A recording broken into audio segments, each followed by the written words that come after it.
Place à l'invité média Didier Siamour. Vous êtes de retour et l'Express fait peau neuve. Oui, la presse traverse, vous le savez Marie, une crise structurelle depuis plusieurs années, une crise qui se traduit pour de nombreux titres par une chute parfois vertigineuse des ventes, de moins en moins de points de vente, des pages de pub qui se raréfient et une audience toujours importante mais de plus en plus numérique et du moins de moins en moins prête à payer.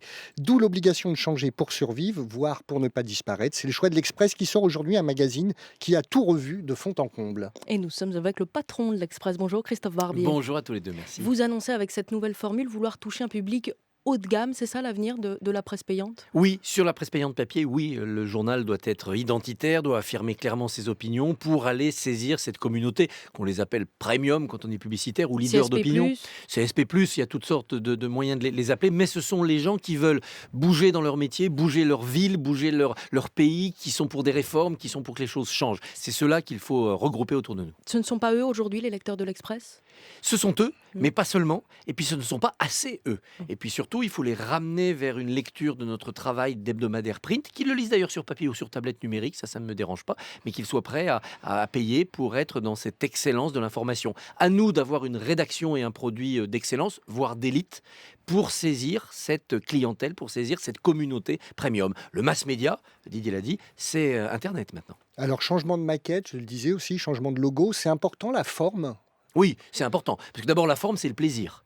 Donc on a confié cette maquette à un directeur artistique britannique, Mark Porter, qui lui a donné l'élégance un peu d'un costume anglais. Et ça participe beaucoup du succès d'un journal. On l'a en main, c'est un produit papier, il faut que ça soit beau. Et quand c'est beau, on a du plaisir à entrer dedans. Et puis par ailleurs, il faut que ça soit clair, il faut que ça soit simple. Parce que les gens qui s'informent, non seulement veulent que ça soit agréable, mais veulent que ça soit efficace. Il ne faut pas qu'on soit perdu dans un chemin de fer, il ne faut pas qu'on soit écrabouillé par une page un peu pudding. Donc il fallait remettre un peu d'élégance. Après des années aussi où les goûts et les couleurs nous emmenaient vers des choses plus pétillantes, plus touffues, plus confuse. On est revenu à un papier glacé, plus élégant. On est revenu à une maquette plus claire, plus sobre. Il y a moins de signes par page, donc c'est un petit peu plus léger. Il faut pouvoir amener les gens vers un apprentissage moins lourd de l'actualité. Ce qui ne veut pas dire que le contenu est moins exigeant. C'est justement parce que le contenu est plus haut de gamme, peut-être plus intellectuel, qu'il faut que la forme soit plus confortable. Et justement, en parlant du contenu, c'est le ministre de l'économie Emmanuel Macron qui inaugure cette nouvelle maquette. Il fait la une. C'est un coming out, c'est une ligne que vous allez suivre? Ah, c'est pour plusieurs raisons. D'abord parce qu'il est dans l'actualité. C'est un homme un peu en incandescence en ce moment, notamment parce qu'on se demande si son ambition va le pousser jusqu'à une candidature à la présidentielle. Et puis nous voulons faire de l'Express vraiment le journal de la réforme, le journal des réformes, fidèle à ses racines, puisque ce journal a été créé en 1953 pour aider Mendes France à changer les institutions de la 4e, à changer le pays. Et donc nous allons pousser tous les réformistes. Il y a de la réforme avec Emmanuel Macron, il y a une promesse de réforme, il y a une volonté de réforme. Donc nous sommes avec lui, ce qui ne veut pas dire qu'on est d'accord à 100% avec lui ou qu'on sera son organe de campagne s'il se lance. Mais là, sur les thèmes de l'actualité, sur le travail, on est avec lui. On a aussi dans le journal Nathalie Kosciusko-Morizet et les extraits de son livre, parce qu'on se dit, voilà, cette jeune femme, elle veut bousculer son camp, elle veut changer le pays. Allons-y, on verra bien où ça l'amène, où ça nous mène. Mais on doit être avec ce vent de nouveauté. Alors vous parliez de réforme, est-ce que la paix sociale est revenue dans votre groupe après un automne agité où il y a eu des grèves, une lettre ouverte contre vous suite à un plan de sauvegarde de l'emploi, comme on dit, un plan social et des départs volontaires, la paix sociale est revenue? Oui, notamment parce qu'il y a eu plus de volontaires au départ qu'il n'y avait de postes supprimés. Alors après un combat pour qu'il y ait moins de licenciements possible, il n'y aura pas de licenciements et moi maintenant je dois essayer de faire partir quand même des gens qui veulent partir et on leur dit non, il n'y a plus de place dans le train qui part, il faut rester. Donc ça c'est un peu à front renversé.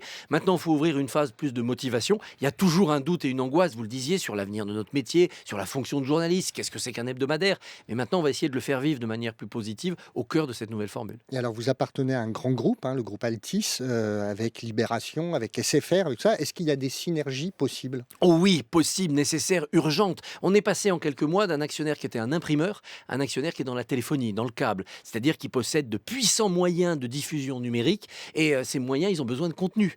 Il n'y aura pas que la guerre des prix entre les opérateurs téléphoniques. Il y aura un jour la guerre de l'offre, les meilleurs contenus. Alors on peut acheter le football anglais, Patrick Drahi l'a fait, et puis on a des contenus aussi d'information. Donc Next Radio, BFM, RMC, Libération, nous, tous nos mensuels, Studio, l'Expansion, tous nos mensuels culturels et économiques doivent fournir une offre puissante pour ces canaux de diffusion numérique, sans oublier que la force des marques, c'est aussi les produits papier, parce que c'est là qu'on a l'identité Avec un du groupe titre. industriel comme ça, on garde son indépendance éditoriale. Vous allez pouvoir parler parfois de SFR quand on dit qu'ils ne payent pas bien leurs fournisseurs, par exemple? Bien sûr, mais on l'a fait, on le fera, on le fait sur le site, on le fait ailleurs. Chaque fois qu'il y aura des sujets d'actualité, on les traitera. Vous savez, Patrick Drahi est venu 3 fois à l'Express en 1 an et demi. Donc vous voyez, c'est pas beaucoup quand même comme interventionniste. On a fait cette nouvelle formule sans rendre compte à personne de son contenu. On est en totale indépendance éditoriale.